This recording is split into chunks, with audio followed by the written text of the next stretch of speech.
What's going on, guys? The Comics Kid 2099 here. Welcome to day 141 of the 365-day graphic novel review challenge. Today, I wanted to talk about another book that kind of tackles the Avengers formative years after I talked about Avengers Season 1 yesterday.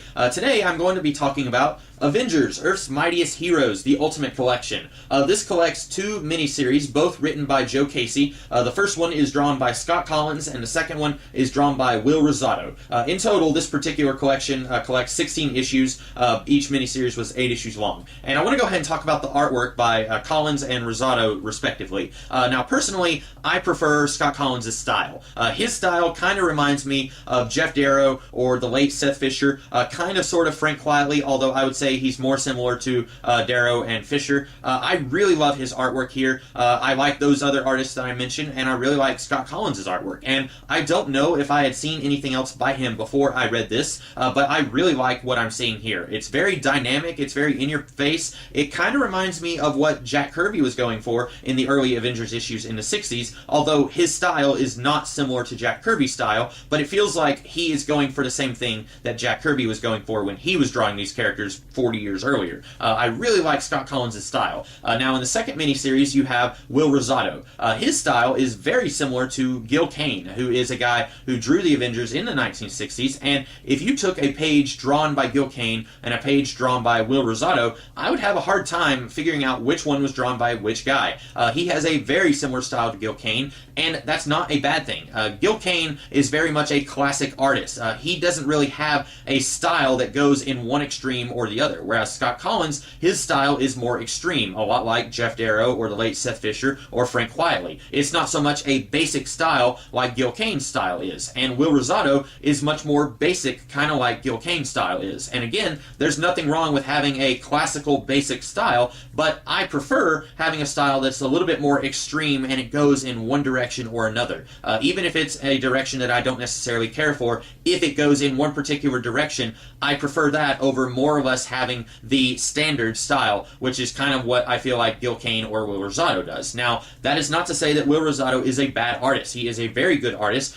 This is very competent material. I don't think any of this is actually bad. I just don't think that it's necessarily my cup of tea, especially when the first half of this collection is something that I enjoyed a whole lot more. Now, if I read this second half of this book by itself, completely separate from the first half of this book, I might have enjoyed Rosado's artwork a lot more, but when the first half is Scott Collins, who I really like, and then the second half is Rosado, who's good, but he's not necessarily as good as Collins, at least in my opinion, that's kind of a step down. Again, just my opinion.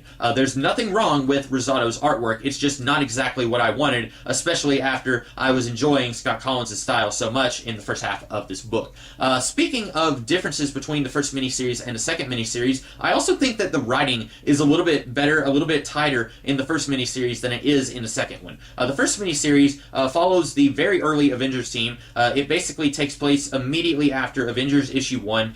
We get to see the Hulk, he leaves the team, and then we get to see Iron Man, the Wasp, Ant-Man, and Thor struggling with trying to keep this new idea of the Avengers together. And then we get to see Iron Man, he's working with the government, the NSC, trying to have access to computer programs and stuff so that they can more efficiently protect the world, but in order to do that, they have to make sacrifices as a team, and they're not entirely sure if they want to do that. And then very early on in this miniseries, we get to see Captain America. He is thawed out and brought back into the real world, and we get to see him struggling with trying to find a new purpose in life, which is nothing really new for Captain America. Pretty much anyone who tackles early Captain America stories where he's just thawed out, they are all kind of handling that whole, what is my purpose now that I'm no longer fighting a war, and now that I no longer know what I'm fighting for, what is my purpose? That's once again what he's dealing with here, but I really like the way that it's handled here by Joe Casey and Scott Collins. And then by the end of this miniseries, we start to see the team transition from the early team lineup into the team that is called Cap's Kooky Quartet,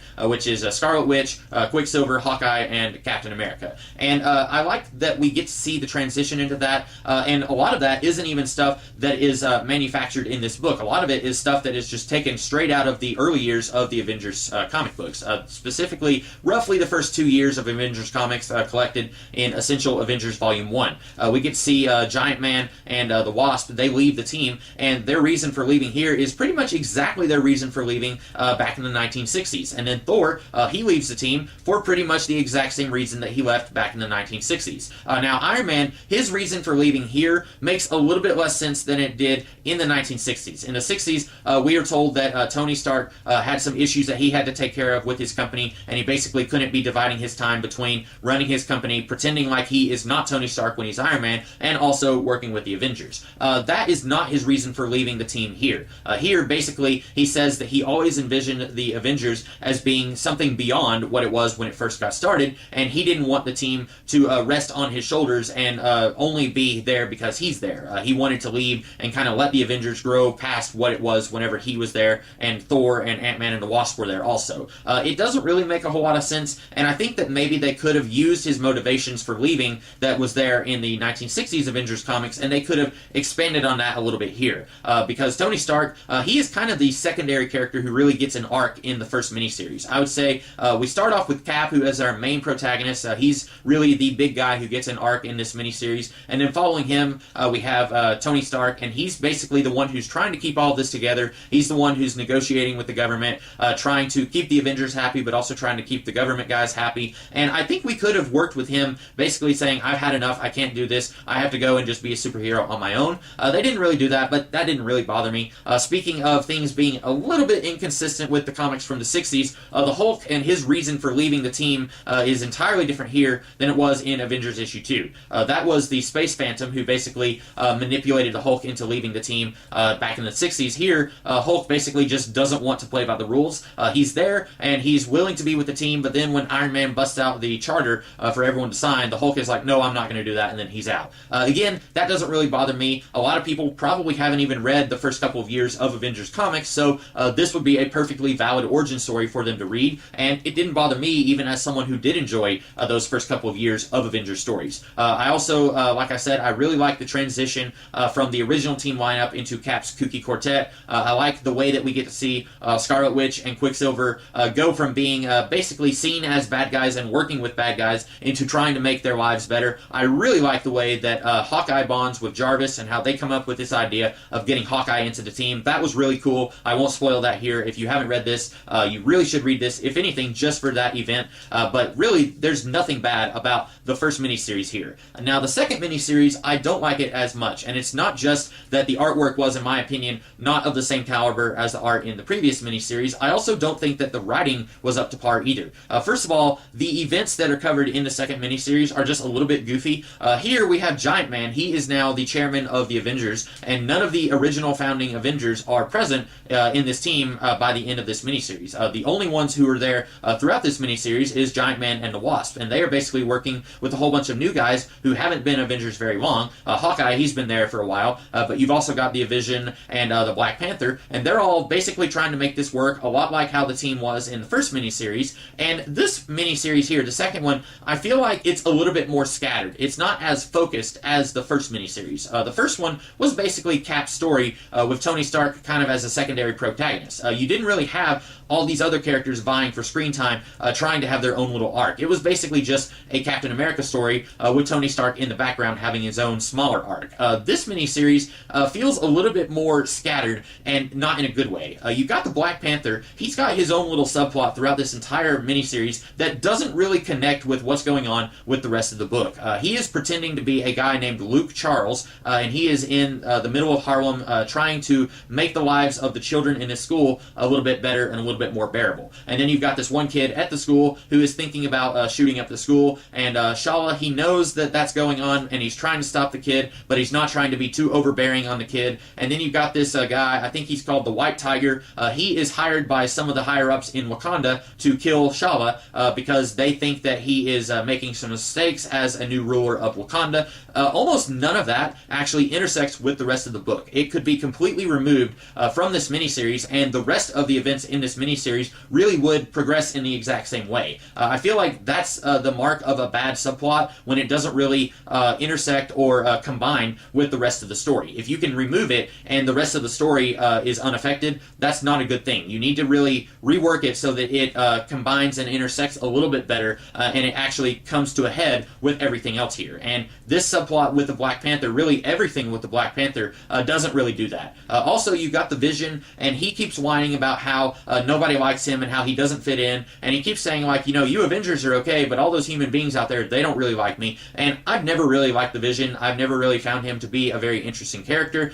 He kind of reminds me of the Red Tornado from DC Comics, and I really don't like the Red Tornado. I like the Vision just a little bit better. But here, he's basically just whining and crying that nobody likes him, and then S.H.I.E.L.D. comes in and they kidnap him because he's a robot, and he was designed to kill the Avengers, and obviously S.H.I.E.L.D. is going to have some problems with this, and I really don't like the way S.H.I.E.L.D. is handled here, because Nick Fury comes in and says, basically, we were in our rights to kidnap this guy and to question him, but while we have him in custody, we want you guys to go and handle this thing that we botched up earlier in the miniseries, because S.H.I.E.L.D., they had the super adaptoid in custody, and then they come to the Avengers and they say, hey, we lost the super adaptoid, can you guys go and find him? And then Hank Pym says, sure, we'll go find him, but we want the Vision to help us, because obviously the Vision is a huge powerhouse and he can help us do this. And then Nick Fury is like, no, I don't think we want to do that, but then eventually he does do that, and then it takes the Vision and the rest of the Avengers, it takes them a couple of times of actually doing this before they're finally able to capture the super adaptoid, but it's weird because every time they fail, Nick Fury comes in and says, I can't believe that you guys failed.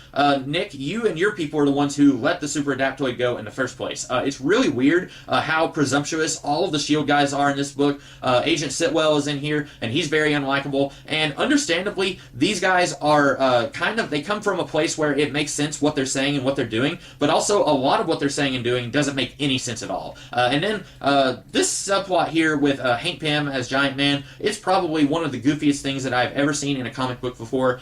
So basically, he is the chairman of the Avengers, and he has a psychotic break where he develops a new personality, and he becomes the Yellow Jacket, and he goes out and starts beating up criminals, breaking their legs and stuff, just being really violent, and then he pulls a move that Hawkeye pulled in the first miniseries to try and jump in on the Avengers, and he claims that he killed the actual Hank Pym, even though he is Hank Pym, and then Wasp, Janet, she says, okay, I am going to marry Hank while he is having this psychotic episode, and maybe that can pull him back into reality. It's all really goofy. All of the Avengers are having to pretend that Yellow Jacket is not Hank so that they do not further his psychosis. It's all extremely silly and extremely stupid, and I understand that all of this is stuff that happened in the Avengers comics in the late 60s. I don't care. It's still really silly and really goofy, and I don't think that Joe Casey and Will Rosado necessarily had to choose this era of the Avengers in their history in order to do their second miniseries. They could have chosen any other era from the early years of the Avengers. It didn't have to be this particular era where we had what is frankly a really silly story where Hank goes off and kind of loses his mind, and then everyone has to pretend like he's not losing his mind. All of that was just really silly. Really, the second miniseries, it just does not come together like the first one did. There's a lot of problems that I had with it. The art is really fine, but everything else about the writing, it just doesn't do it for me. So if I was going to recommend this book, really, I would just recommend the first Earth's Mightiest Heroes miniseries that is by Joe Casey and Scott Collins. I really would not recommend the one by Casey and Rosado. The art is good, but the writing just feels a little bit subpar in that one compared to the first miniseries. So I would half recommend this book, but I do not recommend everything about this book. So those are my thoughts on Avengers Earth's Mightiest Heroes, the Ultimate Collection. I hope that you guys liked this video, and if you did, be sure to like, share, comment, and subscribe, and I will be back tomorrow with a different book. In the meantime, you guys have a great rest of the day. Catch you later.